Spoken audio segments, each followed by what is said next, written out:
Coming up today, we're going to take you on a ride on the Hogwarts Express. All that and more, live from the Bob Varley Studio in Orlando, Florida. This is the Universal Edition of The Diz Unplugged.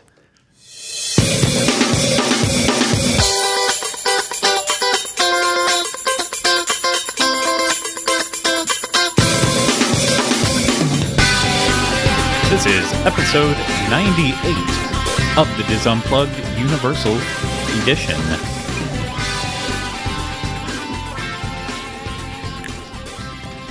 The Diz Unplugged Universal Edition is brought to you by Dreams Unlimited Travel, experts at helping you plan the perfect universal vacation. Visit them on the web at www.dreamsunlimitedtravel.com.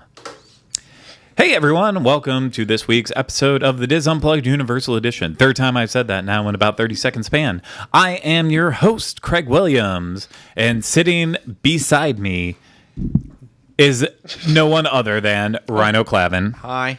Hi. Hello. Happy September. Look at my pumpkin shirt. Happy September. Yes. White shot, please. Pumpkin shirt. Oh, yeah, you can. Jeez Louise. It says Identity Crisis. I got this last night because today is September 1st and I wanted to celebrate. There's pumpkins on my underpants. We're getting, okie dokie. We're getting very close to Halloween season. I know there's a bunch of excited people in this room about that. Pumpkin spice. Well, you know who else still is? Back on the controls. Our they don't have associate Halloween in producer England. of the day, Oliver Green. Yes. Hello, I believe everyone. they We do. do have Halloween in England. And fun fact, it's actually my mother's birthday. So No way. She's a real It's witch. my dad's birthday. is it On really? Halloween, is there it? you go. Yeah. That's He's crazy. a real wizard. That's Oh. cool. Sorry, I thought you had something to say right now. No, But yeah, that's very cool that our parents share birthdays. They both must have had amazing birthday parties as kids. No, I think my Is dad. Rick not into it? Deep down, I think he doesn't really like Halloween. I think he kind of resents it because it was his birthday, but also a holiday. Yeah. I can relate. Yeah, but I'm sure he has very good memories of like taking my sister and I around trick or treating and stuff, while my mom had to sit out passing candy out from a bowl to all the other neighborhood kids. You didn't want to do the one bowl, take one? I know. You always get the greedy child, though, when you do the take one. And they always come in with the big old hands. 'Cause it's too old to be doing it. Is that where the weight came from? My mother was very adamant about sitting outside and seeing all the kids come That's up in their cool. costumes. I can see that. So Oh, that's nice. that's just the type of person she is. So, wow, Oliver, you don't know your mom's birthday. Oh my God. Is your mom in the chat right now and saying it's not her birthday, it's not Halloween? It's Halloween one day after my birthday. Oh, yeah, that's it. It's Halloween the day. Oh, wow. It's all Hallow-Eve. Hey, she said she wasn't going to say who she was anymore in chat, but Wow. no, apparently not. You are terrible.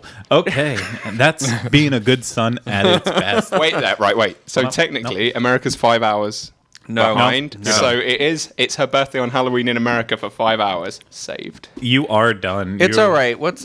Jane, we'll remember your birthday. We'll send you something nice. It's very good. Your So, son, nothing. I am very excited for this episode. As I said to Rhino before and everyone else out there, it is September 1st.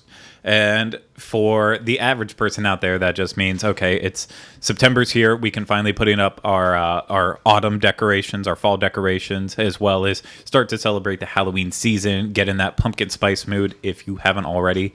I know I've already gone through one box of pumpkin spice Cheerios, and I am making my way through a box of pumpkin spice Life, and my Halloween Oreos are just sitting in the package begging to get eaten right now.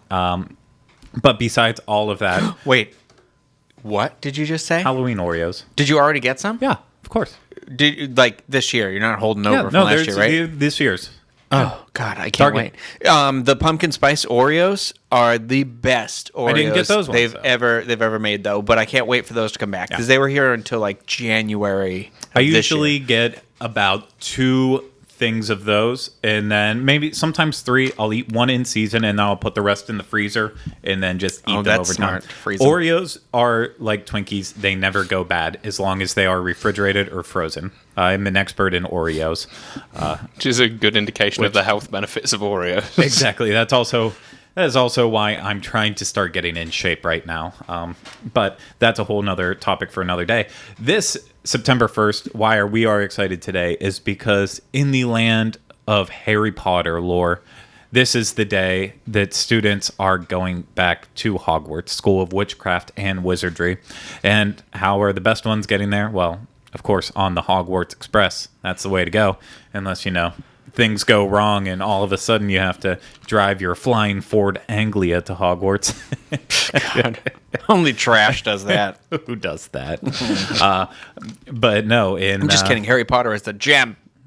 Classic. I feel bad for saying it now. But yes, the best of us out there take the Hogwarts Express. And for that very reason, we are going to celebrate the Hogwarts Express today by putting it up for nomination in our Diz Universal Hall of Fame. Honestly, we could have already done this, and I completely forgot about it because I didn't bother looking back to see if we had already done it once before. I don't think we have. I don't think we've done anything Wizarding World of Harry Potter yet. We might have. I don't pay attention anymore. But that being said, we are going to celebrate it today, not Hogwarts. So we could have done Harry Potter and the Forbidden Journey and talked about Hogwarts, but, before you get there, you got to take that train. Got to go to King's Cross. So we will be talking about that in just a short little moment. But before we get there, I want to go over some of the news that is buzzing this week. Buzz. Ryan is terrible. He's just texting. I didn't know I was doing that anymore. Well, you just got to pay attention. It was to Steve Porter. It's about he's getting off a plane tonight and he's rejoining the Floridians that are us. Oh. So I'm just trying to. He of course waited until 1:02 to start asking me these questions about his apartment, but clearly he's going to last long again with us. Yeah.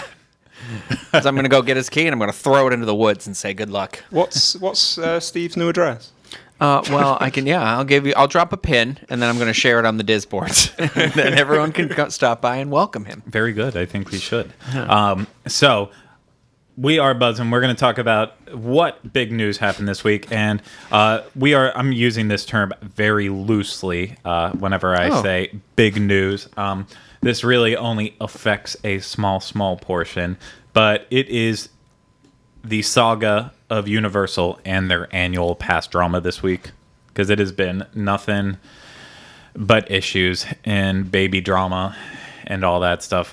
Baby drama? Baby drama. Universal had a baby? No, they're essentially having that baby drama. Baby, okay. So, for those of you who are not in on the know, it was earlier this week that Universal Orlando actually kind of let it slip that there was going to be changes coming up to their annual pass holder program. So if we are going back in the Wayback Time machine of last week, then we are looking at a Universal Orlando where there are but only 3 passes: the Power Pass, the Preferred Pass, and the Premier Pass. We have the Premier, right? We have the Premier Pass. I always get Premier and Preferred mixed up because they both sound like that's the best one. Yeah. No, that's... Like, you're the Preferred one, but then people are, you're the Premier one.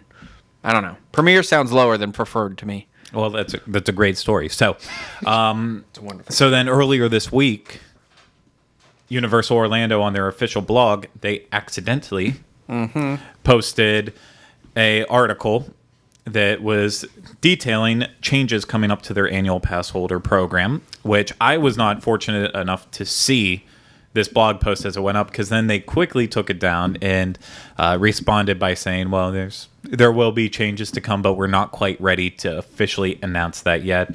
And, well, it only took a couple extra days before that news actually came out and they were ready to come out with it. But Universal has switched things up a little bit, and now they have added a 4th annual pass. Where does this one lie within the other 3?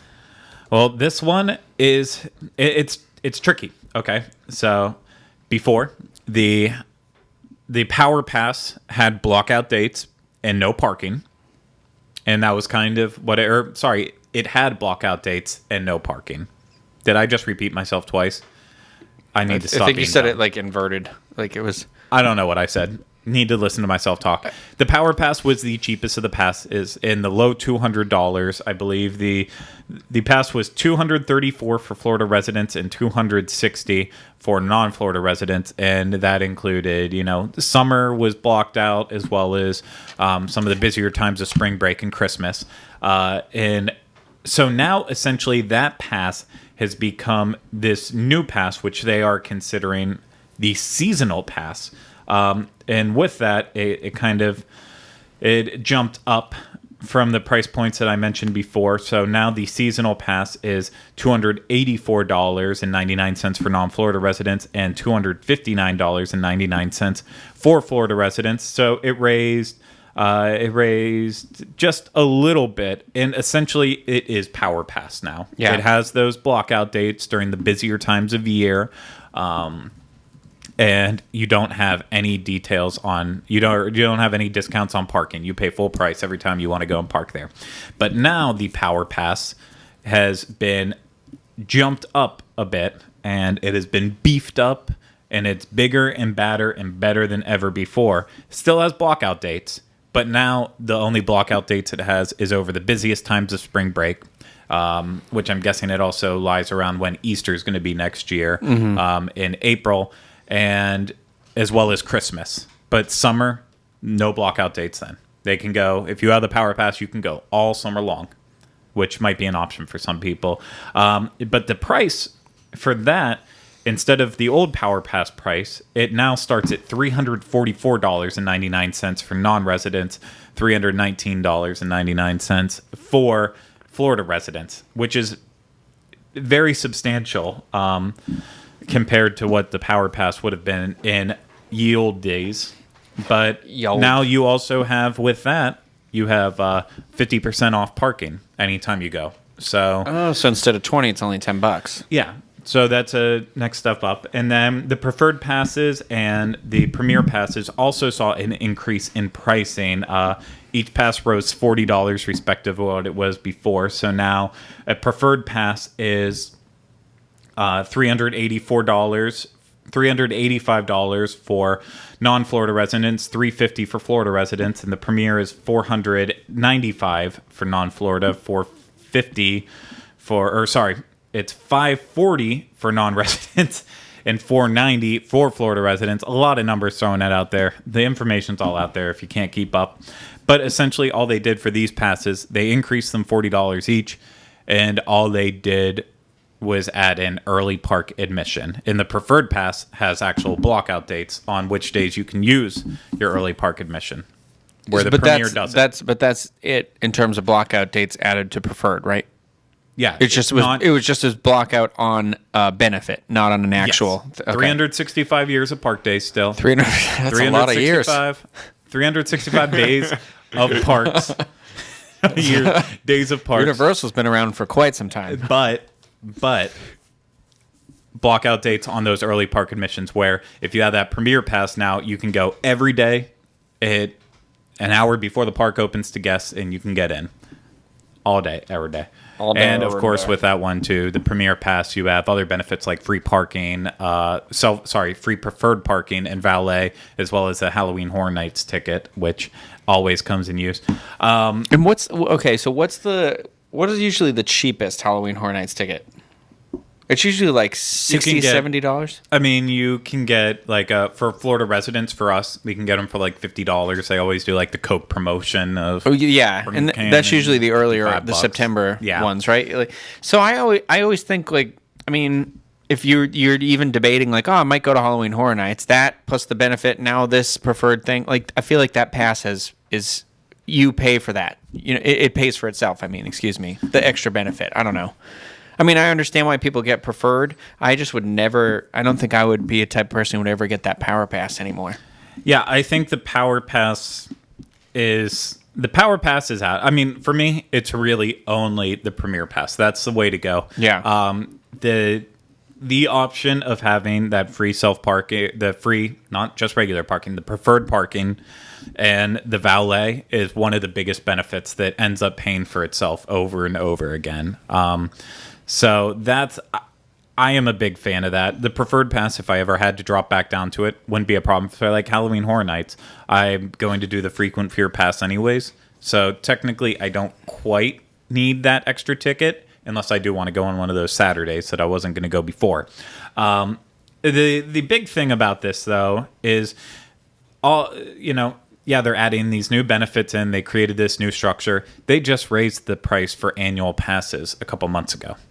So this is the second time they're increasing prices in annual passes in less than a year. Yeah. And there's a lot of criticism on this part that people are going insane. That why is Universal doing this? Why are they raising prices? That shine people away. People were pissed off when Disney raised the prices on their annual passes, made it seem so high that you were just pricing people out of it. People get upset every time they do it.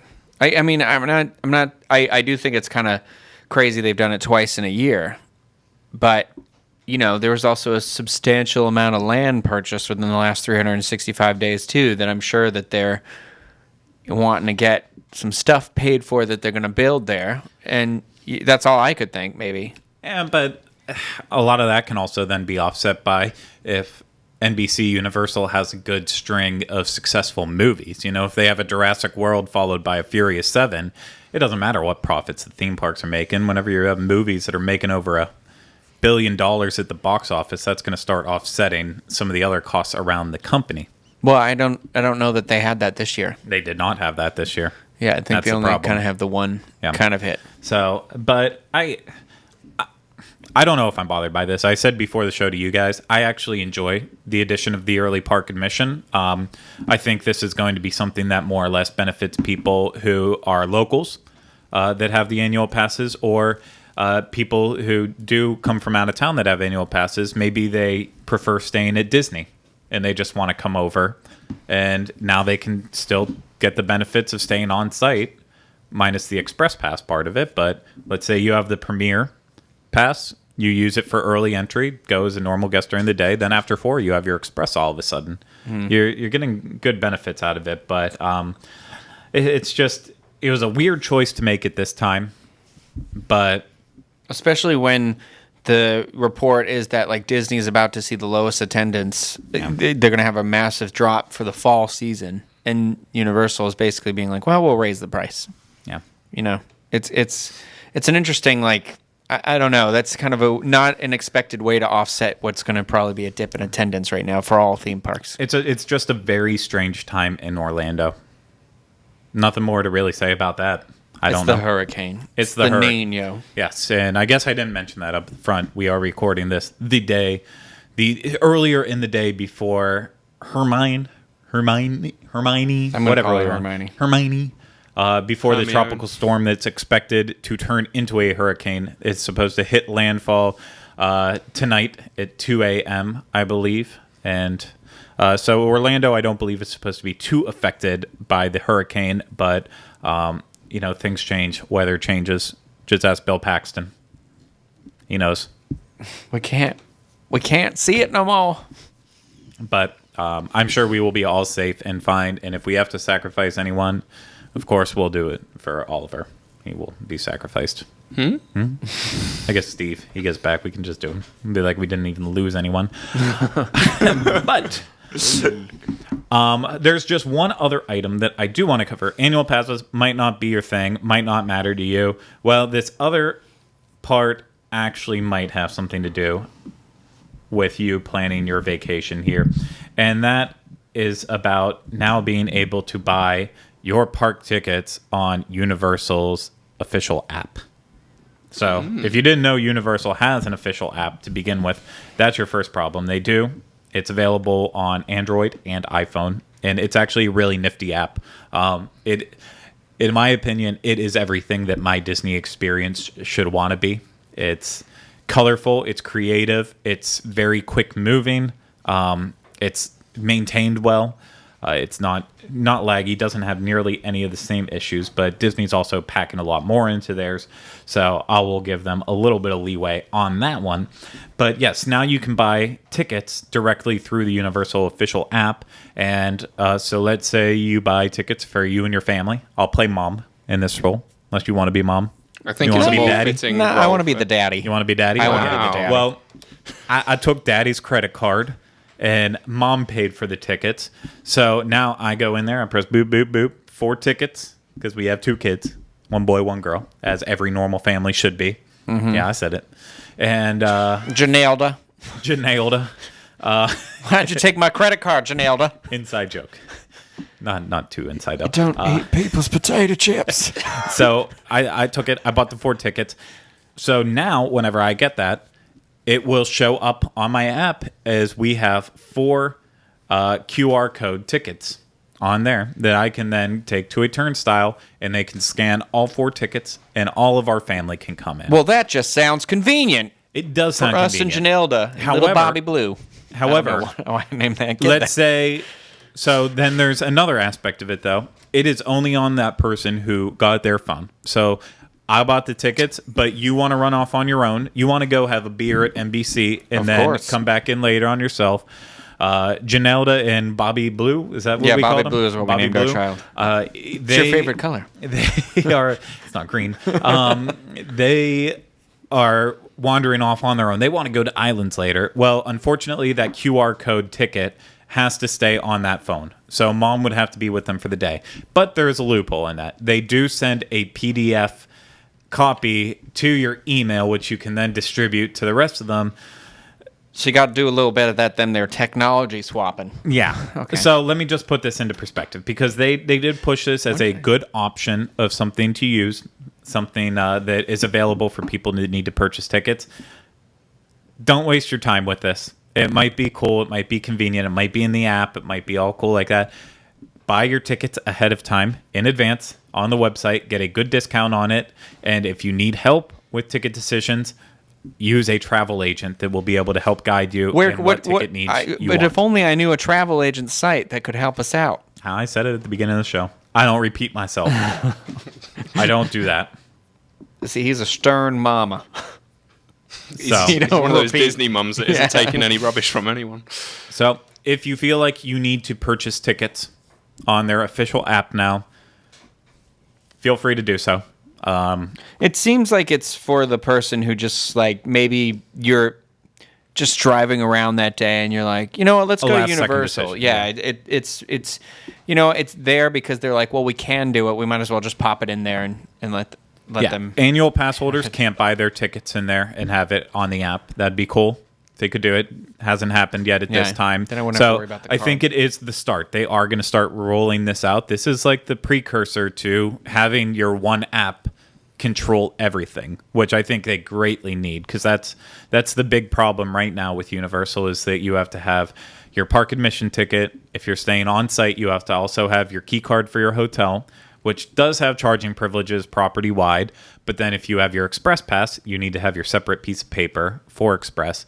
You're just carrying around a lot. If you had on the dining plan, extra plastic card right on there too. But again, no one should ever use their dining plan. It's terrible, terrible, terrible. I miss the old one. So it is an option if you want to have it. I don't. So sip that coffee. Thank you. Need it from time to time. You get to it, keep me awake. So, okay. That is it for what's happening in terms of news. Not the most exciting news, but believe it or not, this show was founded on the principles of trip planning and what can help you to trip plan. So this is what it's supposed to all be about. I know. I apologize for people out there. Yeah. You know, sometimes curveballed this into something more interesting somehow. Yeah, it's sometimes the things that help people the most are the least interesting. It's something that's going to affect a lot of the people that like listen math. to the show. Exactly, like math. So I'm just kidding. I love math. Just book with Dreams Unlimited Travel and it all works out. But let's get on to the main event. September 1st, I was a student at Hogwarts. I took the Hogwarts Express. You weren't. Oliver wasn't. How dare you? How dare you? I took my Pottermore sorting. Just to online. If out of all 3 of us here, if you had to say which one of you 3 went to Hogwarts, I would say me. How is it Craig? He's gone to the official location. J.K. Rowling herself deemed where he went the most appropriate place. Have you ever donned a school uniform for Hogwarts? For Hogwarts, emphasis on there. I've been to the actual Hogwarts that you see in the films and seen that. That doesn't count. I I was a student. I don't remember any American accents from the You didn't films. even read the books. You're one of those. One of those. Yeah, I people. watched the films. So Take a breath here. it's He's a I am the- locationist. He's a biased. I am the only official Hogwarts student at any point in time, which then I did Clearly a finally. Slytherin I over finally here. graduated, Ravenclaw and then with all I that pride. continued to go on from Hogwarts, and I kept up my studies, and I worked with dragons after that. So I had a successful time at Hogwarts. What was your house? What was my house? Okay, Slytherin? I was Jillian says you were clearly a Weasley, but I think that's I- just because of the ginger part of it. I was a Slytherin. I knew it. However, from time to time, wow. Sorry, that was a missed finger. From time to time, I would be seen in Hufflepuff gear, but that was only because I was trying to infiltrate their house. Regular sneaky Slytherin, little Yes. snakes, So, apostle tongues, sons yeah, of bees. I tried to infiltrate Gryffindor at one point in time, except I know I've talked about it before, but have you seen that really funny meme online where it's like this? It's either like 4 images or something, but it starts and it's like Gryffindor, and it's like the Gryffindor student with his wand, and they're brave and bold, and then it was like Slytherin, they're cunning and sneaky, and then Ravenclaw is mindful, and then it's Hufflepuff stick. yeah, Just yeah. a kid with a stick in his hand. Yeah, I have seen that. I'm sorry, but if you can incorporate Harry Potter related humor into just everyday life, not just like, oh, I'm having a Harry Potter conversation, but if you can somehow drop a joke into regular everyday conversation and it's a Harry Potter oriented joke, I literally think that's the best humor there is in the world. It is. It's nice. It just makes me feel so good. Yeah. But I tried to infiltrate Gryffindor at one point, but literally walking through the greenhouses, I just kept getting stopped. Oh, look, it's a Weasley. It's a Weasley. And I said, that is the first and last time I am ever going to wear these colors. It was the most obnoxious thing in the world. But Weasley's a Gryffindor. I know. Yeah, you said you were trying to infiltrate Hufflepuff. I was trying to... No, Okay, so I'm going to break it down for you now. Tangent, I think I've explained this on the show. I will explain it now. So Somebody said you were Snape in the chat. I believe things have changed since I was a student at Hogwarts, but a lot of people would ask whenever they would come to Hogwarts, say, well, why are you a Slytherin? Why are you a Hufflepuff? Why are you a Gryffindor? Why are you a Ravenclaw? Why are there so many Slytherins and there's like no Ravenclaws at all? Are there just no smart people?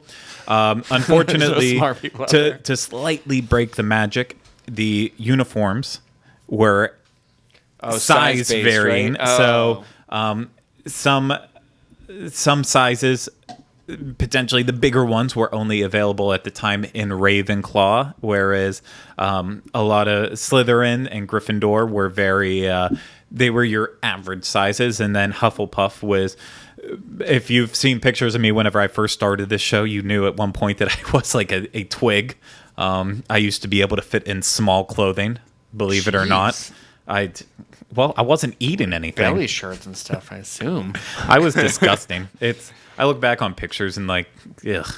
Jack Skellington. Yeah. But yeah, so there were breaking the magic a little bit there, but I believe that has been updated and changed, but that's why I was in the house that I was.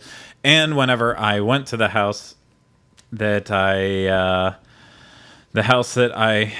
was in, sorry, I don't know what I was saying there. Whenever I went to get to Hogwarts, I, of course, took the Hogwarts Express.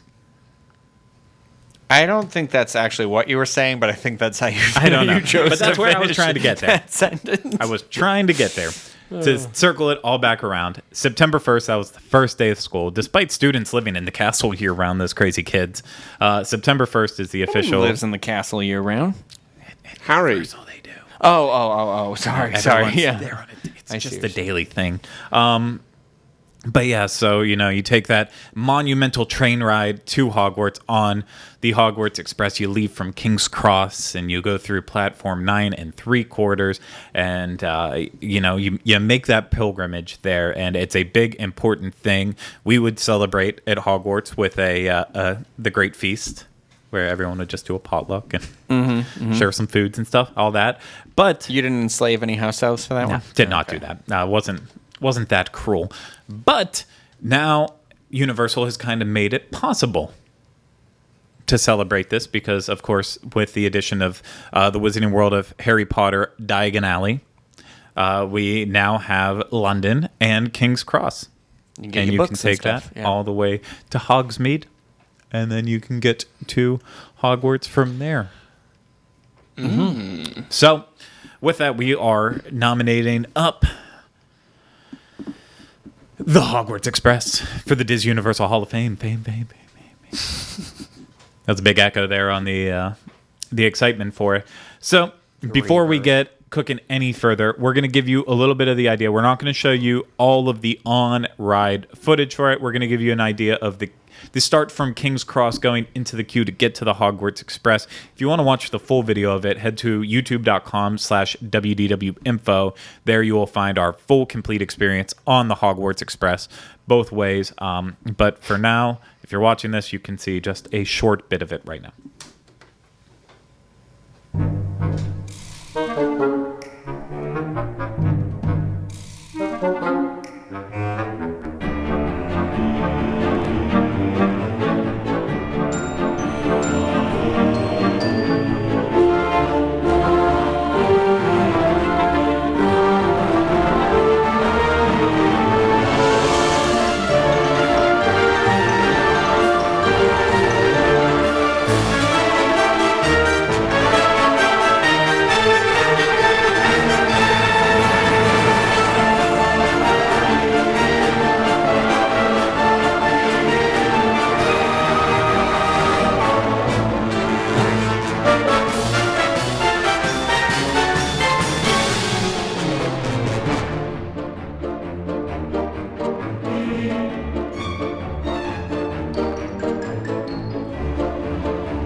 And we're back.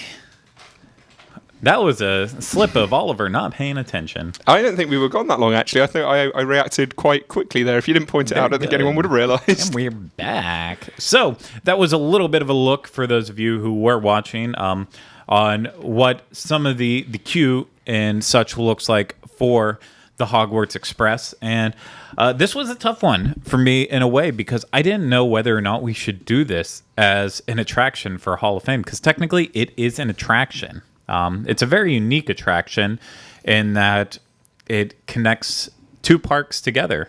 Some would argue that that would make it transportation and not an attraction. But overall, it is an attraction. Yeah, 100%. 100. Yeah, 150%. It's something people go out of their way to experience. So it's more than just, transportation. It did the job that Universal Orlando wanted it to do, where they built one thing that had two unique experiences based on which way you were traveling that encouraged people to buy a two-park pass. And they knocked it out of the park entirely. So, of course, it was it opened up in July of 2014. And we're going to kind of go at this. We're going to kind of go over it a little bit in slight detail. But we're going to start with the King's Cross side of things. So, Oliver, you've been to King's Cross. I have. How, from the outside, how accurate? It's very from the outside. It's pretty spot on. Obviously, everything's slightly smaller, just so they can fit it in the theme park. But yeah, the font. I know it sounds silly, but it's the small details that really make it, and it's things like the font on the station that actually says King's Cross on it. Yeah. The clock at the top there. It's the shape of the window. It's accurate to what you see. Yeah, I was very impressed with it, and just moving inside as well. Yeah. The audio that you hear is pretty much identical to what it sounds like. Yeah, it's exactly what it would Well, sound and then like they have inside. like the spinning times and showing what that is that accurate? I believe now, if my memory serves me correctly, it's digital. So that's that more. sucks. Yeah, that's kind of like that's more for the theming and the side of it, which I think works well. It does. It makes you look up when you hear that like Oh, yeah, no, of it's the amazing. shutter. So it's done very well. But if I remember correctly, and it's been a while, that's all digital now. So one of the things I enjoyed about it whenever it first opened and for a while, I don't think I've seen them recently. That doesn't mean that they're not still there, but I just might have been missing them, awkwardly timing. Are they still doing the live musicians inside? I've seen I them. have not seen them ever. You've Yeah. never seen them? No. Okay, they used to have a saxophone player. Oh wait, they had there was a violinist, right? I remember and, the violinist, but they were like out front. They weren't like in the attraction when I was there. I've seen them. Yeah, they weren't outside, but they were like right in the exit. Where if you were leaving King's Cross, they would be right before. So obviously they don't want to get rained on and stuff like that, but they would be right in that area. Yeah, now that you say that, I haven't seen them since like the first year. Yeah, I don't know, it's been a First while. couple months. I'm pretty confident I've seen them this year at points. Well, you Obviously know who not the else I last few haven't weeks. seen? So Well, I haven't seen the other person who used to be the streetwalkers in London, not the prostitutes, but the people who were like, "Oh, where's everybody going?" Don't you remember there used to be a person and they were in regular clothes and they on day 1 or 2 were supposed to like comment, like they were just supposed to be the regular Londoner, and then they ended up having to help direct traffic, so people were only going in the entrance and not the exit. And then I was like, well, that breaks the illusion altogether. And I then never they got rid of that experienced person. that. It was somebody who stood right when you were going toward the brick wall. They always wore the same outfit, every person, whoever they were. It was like a fedora, some sort of vest, and none of the cast members were supposed to acknowledge the existence of Diagon Alley, but then people literally didn't know how to get into it, so they had to start acknowledging I it. believe you were there with me. We didn't know each other at that point, but we were both there the day it opened. Yeah. At like 4 a.m. standing outside waiting to Yeah. get in. Yeah. So that day, obviously, we didn't need to worry about it because after they did the ceremony, we went straight in. Right. And then I don't think I went back for they probably were a week. they were there. They were there for quite up until recently. I haven't Okay. noticed them. So they've been there since I've worked here. I guess I've never noticed them. Yeah. I mean, They're the night- not always saying anything. They're just sometimes just standing there. The night bus conductor is still out there on Yeah, a daily yeah. basis. He's always So, there. what the coolest thing was, tangent obviously has nothing to do with this, but the first night, whenever we went in for the big, after they did the big opening ceremony and all the celebrities were there and stuff, when we were all just walking around and mixing and mingling, that night they hired, or they already had their entertainment people dressed up in like kind of normal wizard, not like wizard robes and stuff, but kind of authentic to the movies, how you would see people walking around Diagon Alley, and they were walking around just like doing stuff like, oh, look at that, we need to go get a wand. And so they had this incredible streetmosphere all throughout there that entire night. And it's a shame that they can't do that for like every special event that ever happens in there. Just pile it in with all these random actors just acting like they're there, because it makes Diagon Alley just come to life in a different way that you don't get on an average day when everyone's just pushing and shoving to get to see the dragon. But we're not talking about that today. We're talking obviously about King's Cross. So sometimes they have that awesome musician there. We'll have to check back and see if they've been there recently. I know obviously you can't work 24 hours a day, except for Oliver, who we push him to do that. But yeah, then I do love the King's Cross interior queue for Hogwarts Express, because then it continues. One of the details that I love most is whenever you come to the first like big billboard that's in front of you. It's the billboard that you see inside King's Cross as well on Harry Potter 6. Mm-hmm. Yeah. And so like a detail that they took out of the movie, put it right on the wall. And then you have this nice section that you can go around and you can get your English drinks and you can get your crisps. And you're allowed to take them on the attraction with you. They actually, they encourage you to buy stuff and take it on. Really? Just a little, putting my 2 cents in there. You can do that in England. They're quite happy to sell you alcohol that you can take on the train as well. So that's pretty accurate in itself. They'll sell you cans of Strongbow and you can drink them on a train. No drinking in the trains in Massachusetts. That's... Well, it's Europe. We're much more relaxed. Or we were until we, pulled out. We'll see what happens. And I mean, we have to obviously point out there are lots of cool little hidden details along the way. As Oliver said, you hear all of the chatter and the noise and everything happening around you. But the big part is you get upstairs, which I do not believe is probably accurate to King's Cross. Is there 2 levels? No, I don't believe there is. I'm trying to recall it now. It's not. They go over a bridge. Don't you remember seeing in Order of the Phoenix and they're talking and they're walking and the dog comes up, the Padfoot comes up? They're walking over a bridge that's like a level up. I'm recalling it now from a long time ago. There is not an upstairs. There isn't. In fact, the inside isn't very similar at all. It's just the exterior that's very similar to the actual King's Cross station. The inside isn't. Oh. It looks English, but it's not at all like the station. My life is ruined.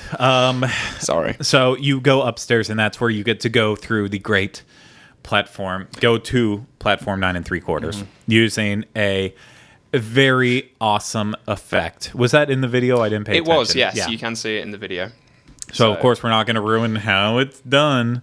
But you have to be standing in the right place, watching at the right time to see people cross through. And it's not only, whenever you actually do, you're the one who crosses through. It's not exciting. You're not taking that running charge to go through. You look like an idiot. It's more for the people watching you go through that get the experience out of it. But I like that they have the sound effect of like the whoosh as if you're running through and you are transforming into another place. And soon after that, you see the train. If you time it right, you don't have to watch the Hogwarts Express backing into King's Cross Station. Hopefully you'll get around and you will just see the train sitting there, steam coming out the sides. It's the first time you see it. If you are a true Harry Potter fan, you will be close to crying. Oh, it's breathtaking. It's especially if the steam's working. It's not always. Yeah. It's not always not on, always. But when it is, and it just has that and it's just chugging out there, and it's mesmerizing. Yeah, I will never forget my first time seeing the Hogwarts Express sitting there. It was just special. It was one of those things for me. It really did. Like you said, it took my breath away. But I was lucky enough. I was actually I was at Hogsmeade Village. I was on the Islands of Adventure side when I first seen it come in. So I seen it where the actual engine came in first, which is the correct way of seeing it. I honestly feel like it would have tainted the experience if I seen it roll in backwards, which you do see if you're on the Universal side. So it's. I don't know. If you're visiting for the first time and it's really that important to you, I'd make sure you ride this attraction. First of all, ride it both ways, which I'm sure we'll come on to in a minute. But if you're when you board the attraction for the first time, try and do it from the Hogsmeade Village side, the Islands of Adventure side, because you're just going to get a much better experience. Yeah. As we said, it does connect both parks. It connects the Wizarding Worlds together, Diagon Alley as well as Hogsmeade. And that's why you need that 2-park ticket to go back and forth. Unfortunately, they did not develop like a turntable style to rotate the trains around. It just, we would have had to watch it come through the Hogsmeade station, go out the back, circle around, and then come back and pull in. It would have been a nightmare. So if you haven't seen pictures or videos of it, basically the train is parked correctly at King's Cross and leaves correctly, but then whenever it comes back in, it pulls in backwards and then parks. And then on the Hogsmeade side, it obviously pulls in correctly. And then whenever it goes to leave, it just starts backing out, which is it's quite humorous to watch. But it's the only way they were able to do it with the space that they were given. And I'll leave it up to Magic for you to figure out how 2 trains can run at the same track at once. But I've seen it from backstage before, so I know how it works. I want to talk about something on the ride when you're going from side to side, but I don't know that we're there yet. We're not quite there. I just want to mention one more detail that I enjoy that they put in, and that's right before you are going to get sorted onto which car you will be put on the Hogwarts Express.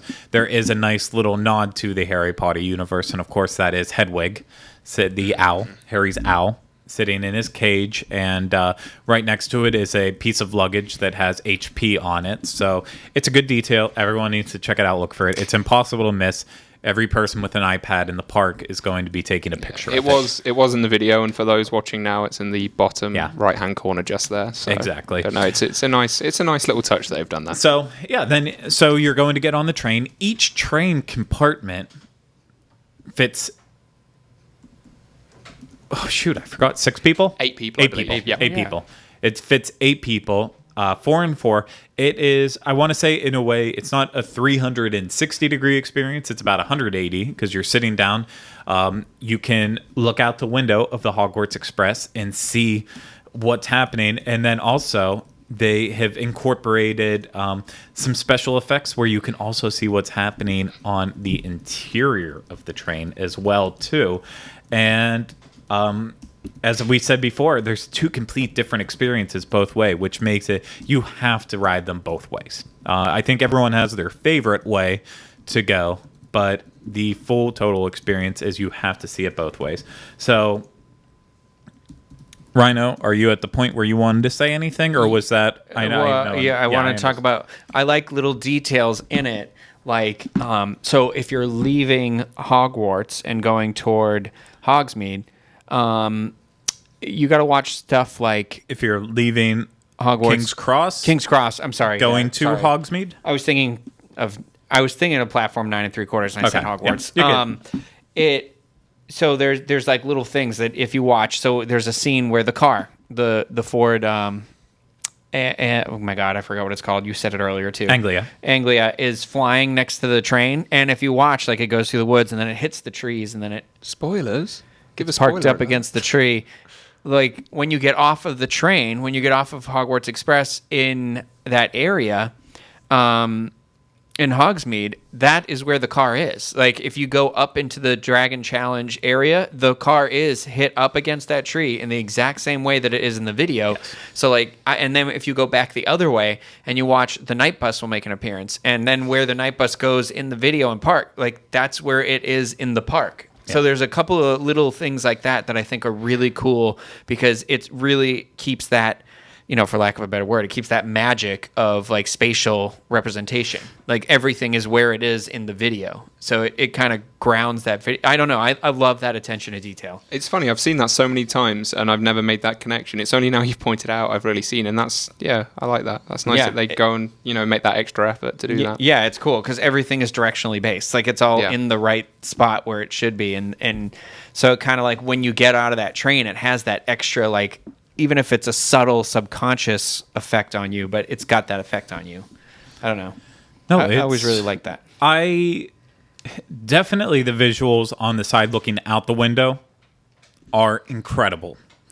Now, as I said, there are experiences happening on the interior part of the train, and that is interesting, to say the least. So we've talked about it on the show before, all the way back to the original iteration of the Universal show, back whenever Sean and I would go on and on about it. But the voice actor who does Hermione's voice on this, God, it's horrible. Is just... It's like an old lady. It's just like, Ron, Harry. It's not what she sounds like. I feel like they just picked the first female English person they came across and were like, you're Hermione. That's her. We're using her. We're like, is it Harry and Ron's actual voice? Because they're close enough that I'm like, oh, that's them. And then you're just like, this other woman comes in where you're like, who's this woman? Okay. Well, for the Escape from Gringotts, Harry did not come. Daniel Radcliffe did not come back to do anything for that. However, Rupert Grint, Ron, he did come back to help out for Escape from Gringotts. See, I can't tell him that right either. That one he did, because I've watched the behind the scenes videos.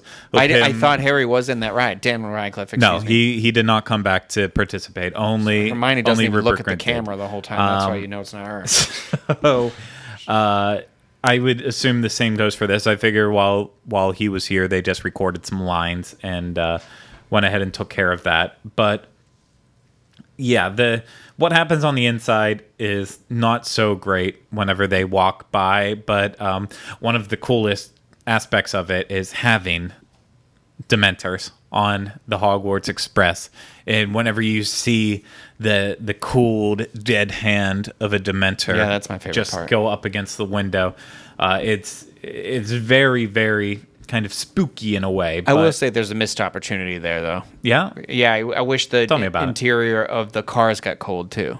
Like I wish there was a fan, Yeah, pumped it a little and just more pumped AC. in like a quick blast of cold air or something, because that's how it's supposed to feel.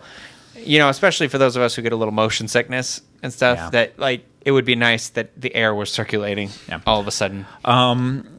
And overall, the way out to Hogwarts, whenever you first see Hogwarts, and it appears on the screen, and you hear the dun dun dun dun dun dun dun dun, like there is something epic. Mariner. There is something epic about seeing it in that setting. Like, oh my gosh, we're actually going there, and Hagrid's flying along on his bike, and it's, Oh, yeah. it's just great. I love the way out there. I think I'm a bigger fan of going out there than the way back, and part of that has to deal with the station. The Hogsmeade station, it gets the job done. I enjoy little touches, like they have the Thestral cart that's kind of sitting outside, that when it's working correctly, it will move back and forth as if a Thestral is actually standing there. If you don't know what a Thestral is, we can't help you. Oliver doesn't. A thestral, I believe, is that thing that's attached to a horse that is pulled behind it. Is that correct? What? Are you did talking say? about a carriage? What's a thestral then? It is the thing that pulls the carriage. It's the It's the thing you can only see it if you've seen only death. seen death. Oh, we gotta check out. I've seen the films. I know them. I've seen Order of the Phoenix. I was part of the Beatles. Why do I sound like? I'm from Liverpool.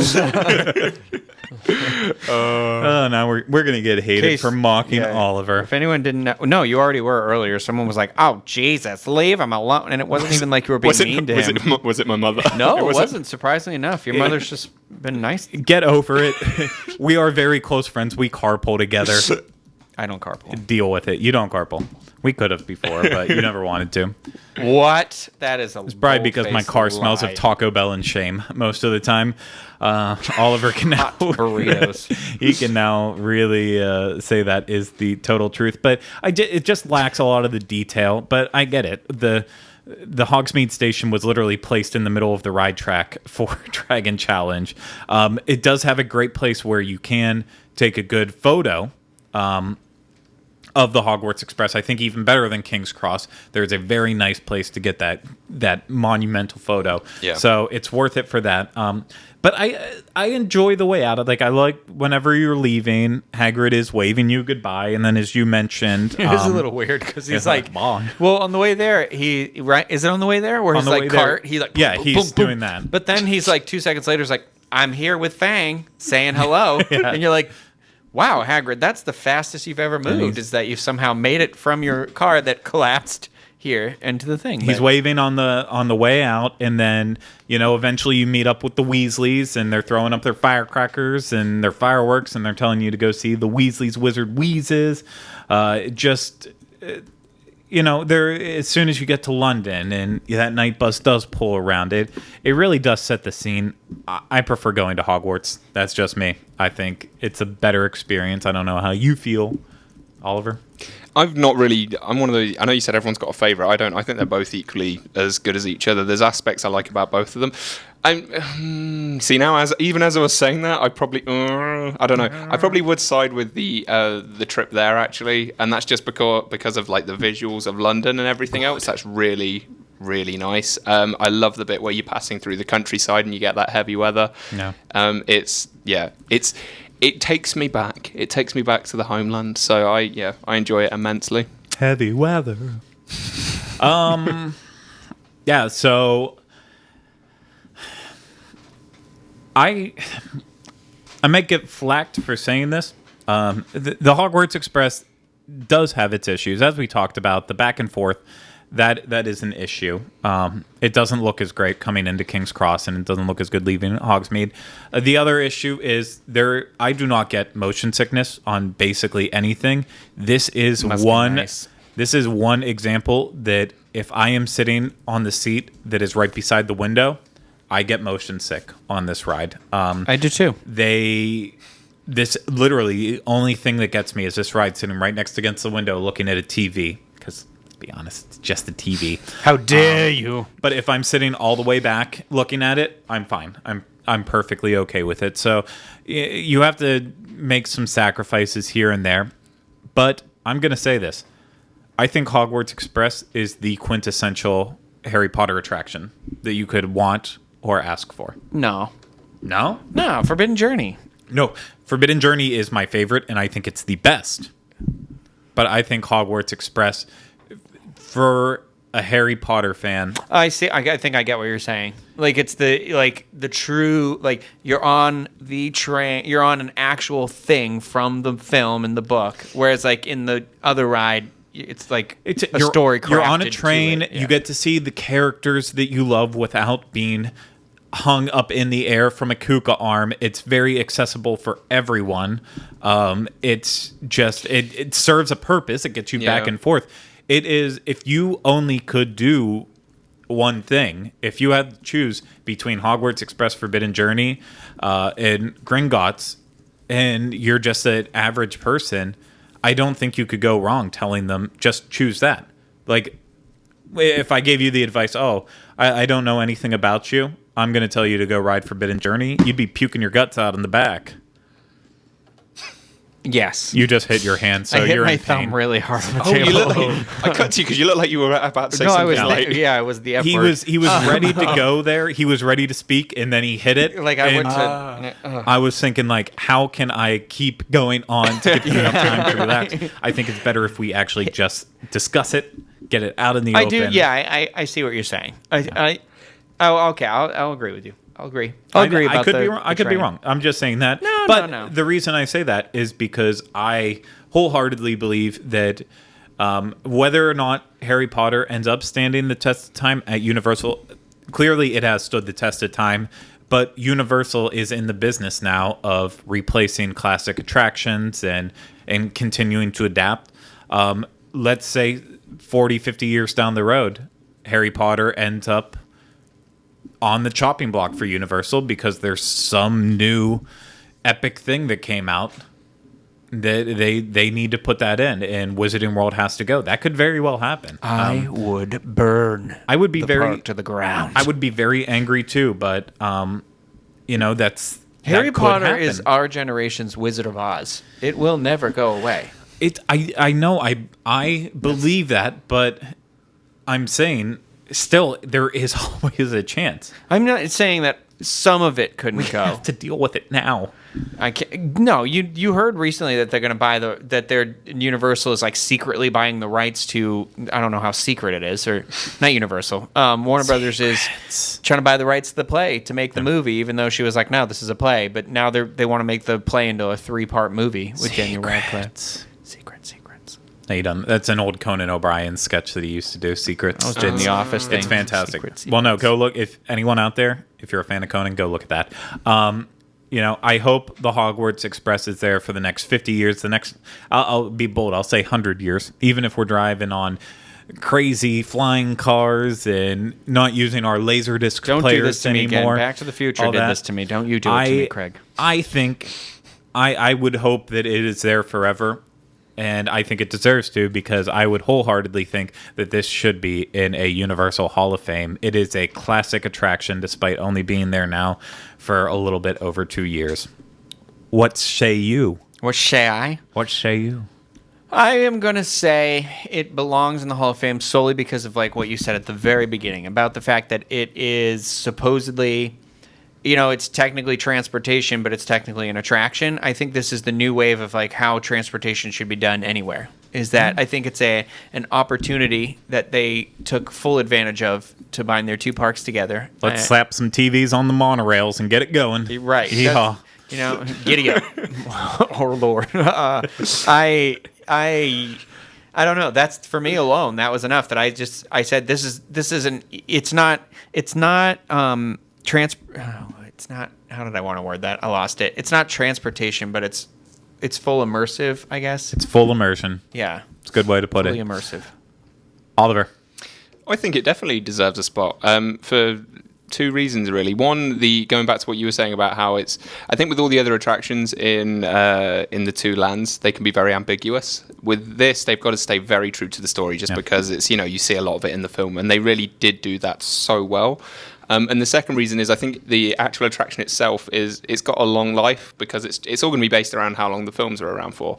And when you see, or the popularity of the film, sorry, when you see these young people, like these young children walking around in their wizard robes with their wands, and some of these children probably weren't even. But when was the last film? When did it come out? They probably weren't even born when that last film. 2012. Exactly. Okay, yeah. So maybe they were very, very young when that last film came out, but they weren't even old enough to understand it at the time it was released. No, sorry, 2011.